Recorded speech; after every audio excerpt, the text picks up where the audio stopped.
Você está escondido atrás de uma colina a algumas centenas de metros do acampamento. De repente, você avista algo incrivelmente importante. Lá embaixo no vale, há bando de cerca de 6 animais. Deles está mancando, ferido. A manada está se movendo lentamente em direção ao rio. Você percebe que o grupo poderia dar a volta pelo leste para emboscá-los. Mas é preciso ter cuidado.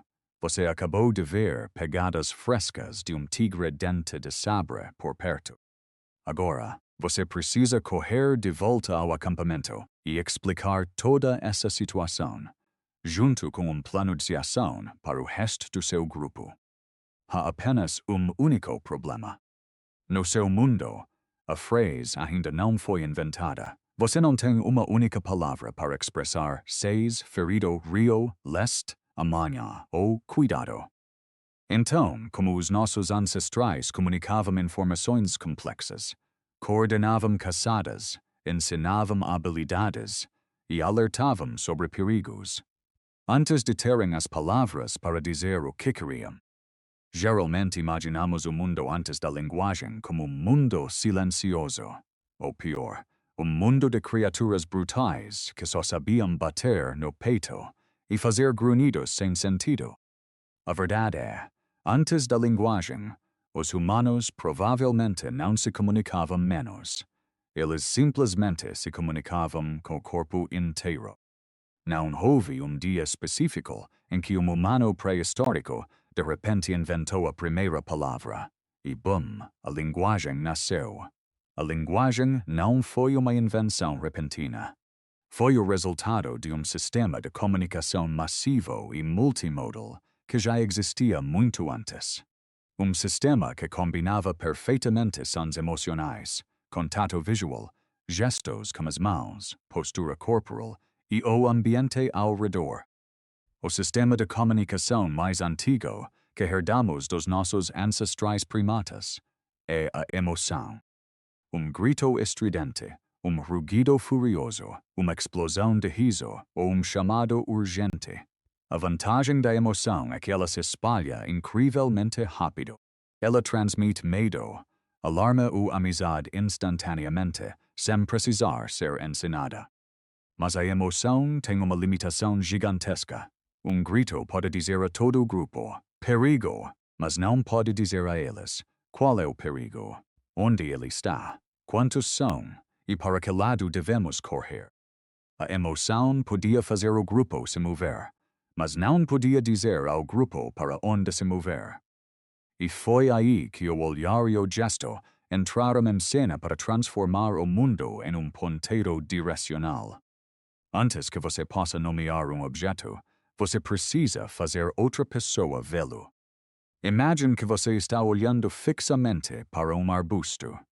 Outra pessoa olha nos seus olhos, segue a sua linha de visão e então ambos avistam o animal. Isso é chamado de atenção compartilhada.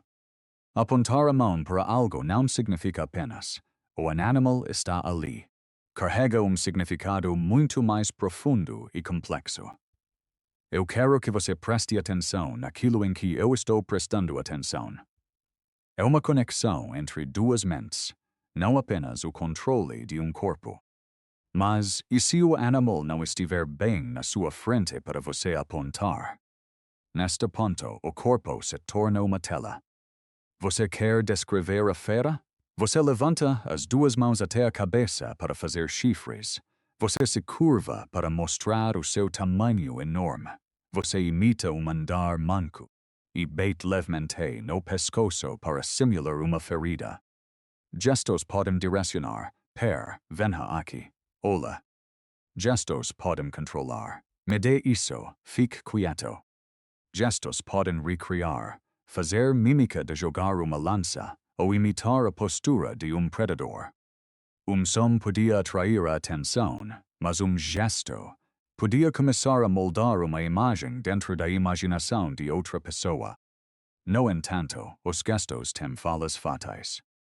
Eles são completamente inúteis no escuro.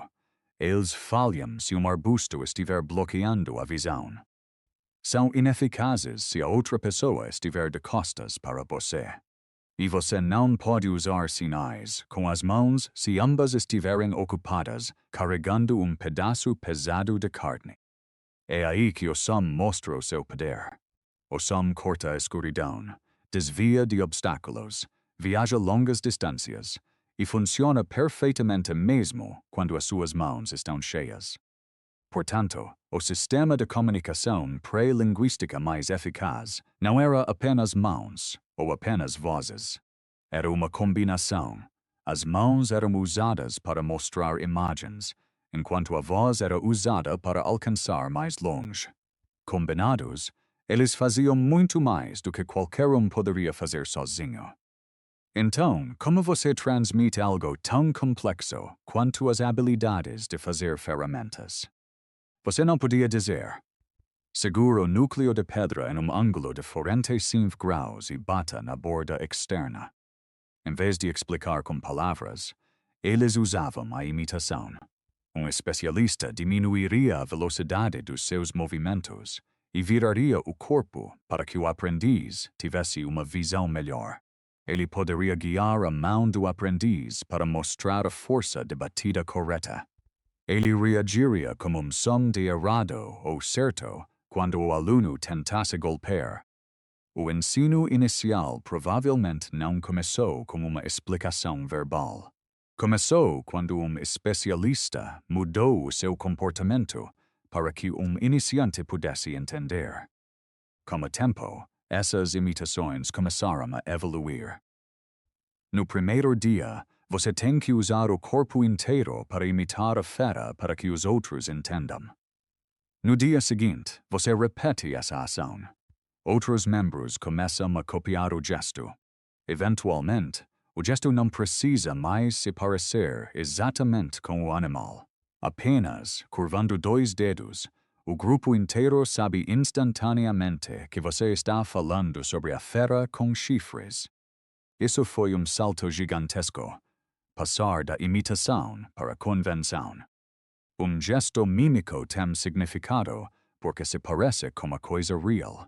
Mas sinal convencional tem significado, porque toda a comunidade simplesmente concorda que ele tem significado.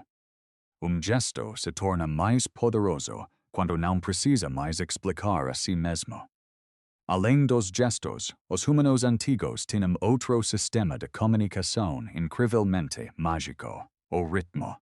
Imagine grupo de pessoas puxando tronco pesado. No começo, cada puxa no seu próprio ritmo, e é uma bagunça. Então, alguém começa a ditar ritmo, ou a bater 2 pedras uma na outra. Puxa vai. De repente, múltiplos corpos se sincronizam em uma máquina única e eficiente.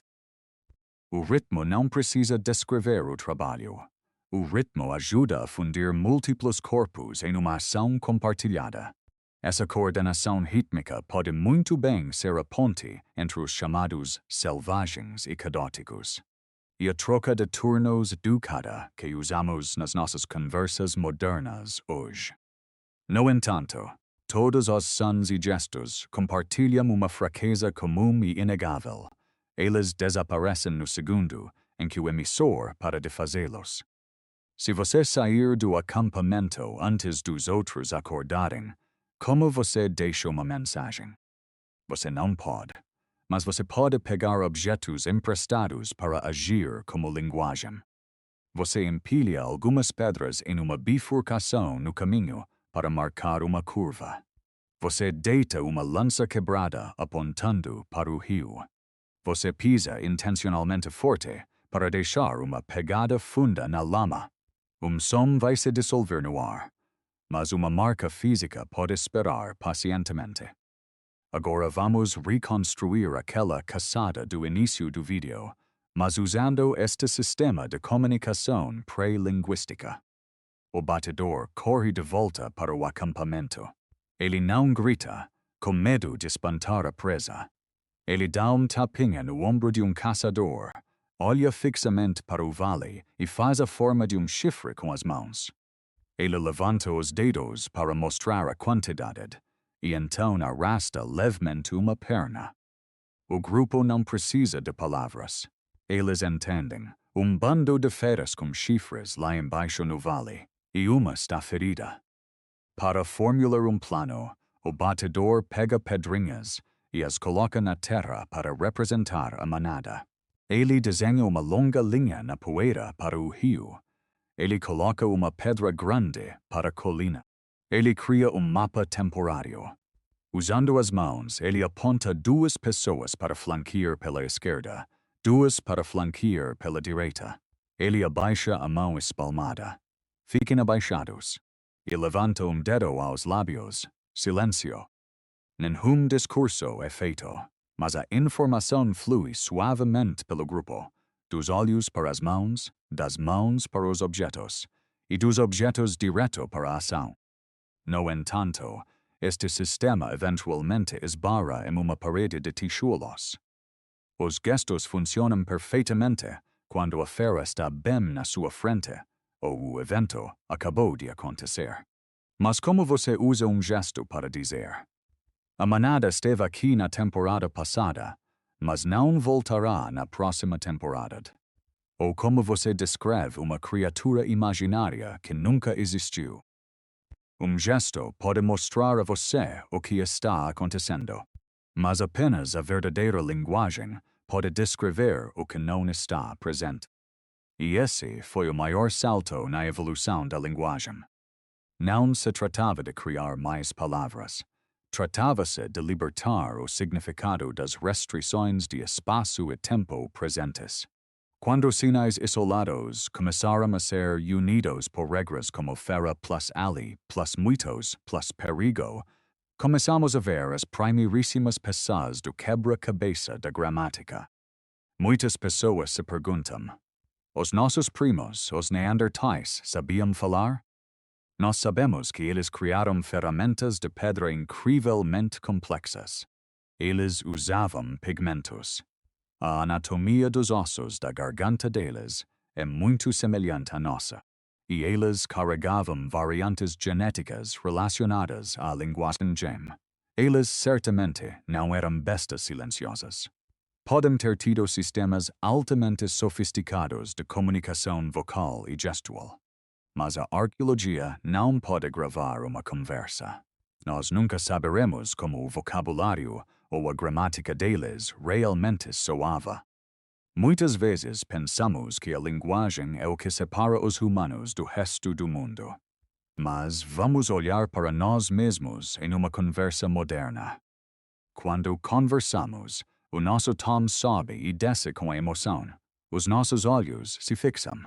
As nossas mãos se agitam constantemente para explicar as coisas. Se uma pessoa diz, eu não estou com raiva, mas os braços estão cruzados com força, o maxilar está tenso, e ela desvia o olhar. Você acredita nas palavras dela ou no corpo dela?